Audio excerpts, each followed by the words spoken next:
what do we have? We have a Webcor record changer here. Uh, this is what I call the Napoleon model. It's blown apart. This is Ray's.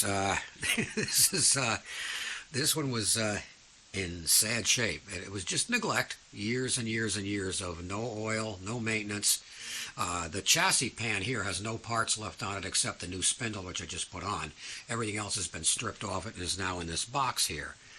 Like all the other projects, it starts with making a, detailed pages and pages of the order in which it was disassembled.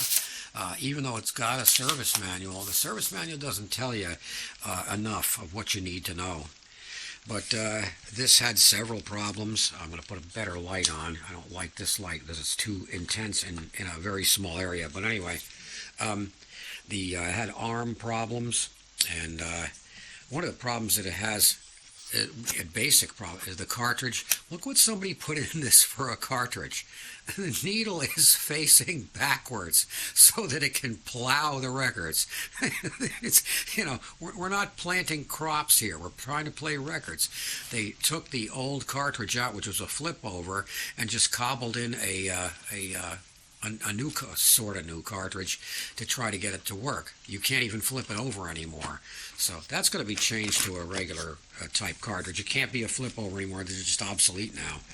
But the whole back side of the arm here, this does a lot. This is the first thing I do when I take these apart, is to take the whole arm assembly out. And to do that, you do it from underneath. There's one of those pesky Bristol screws in this part right here. You see it right there?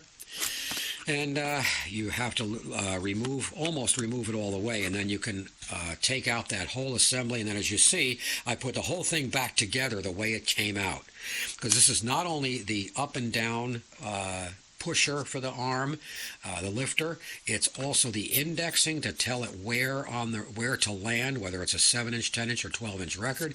It also has the trip assembly for the velocity trip. And as you see, you have a pad, a friction pad right here. You have another a cork friction pad right here. And all these have to be clean, not oiled. And but everything else has to be lubricated and all the dirt and dust cleaned out. This over here, this is the transmission. This comes out after you remove the tone arm assembly and after you remove the motor assembly. Then you can take out the overarm assembly here comes out, and again I keep this together because this is all part of your indexing, because it's got the little feeler arm to tell what size the record's on. So I keep that assembly together until I'm ready to put it back in. Then you take off the overarm skirt. Then after that's taken off, then you can take the transmission out. Once you take the transmission out, little parts are going to fall out, like these two little spacer rings fall out. One of them goes here, and one of them goes on top of here. Then you can get the transmission out.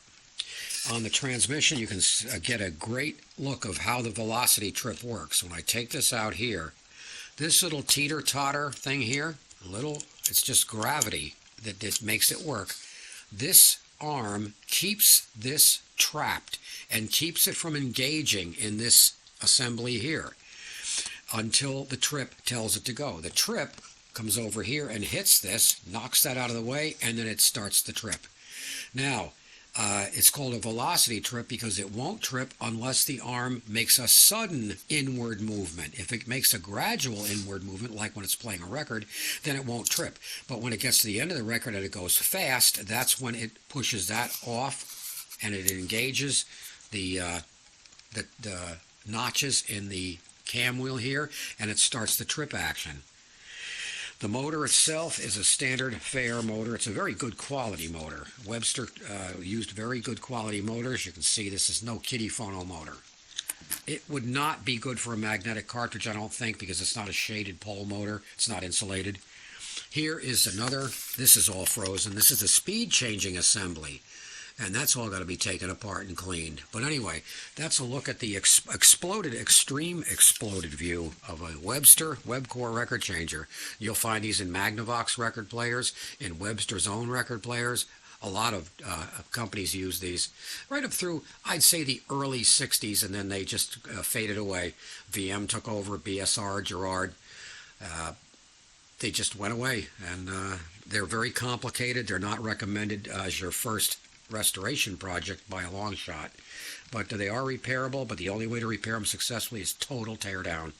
So anyway, just for your entertainment, that's what it is.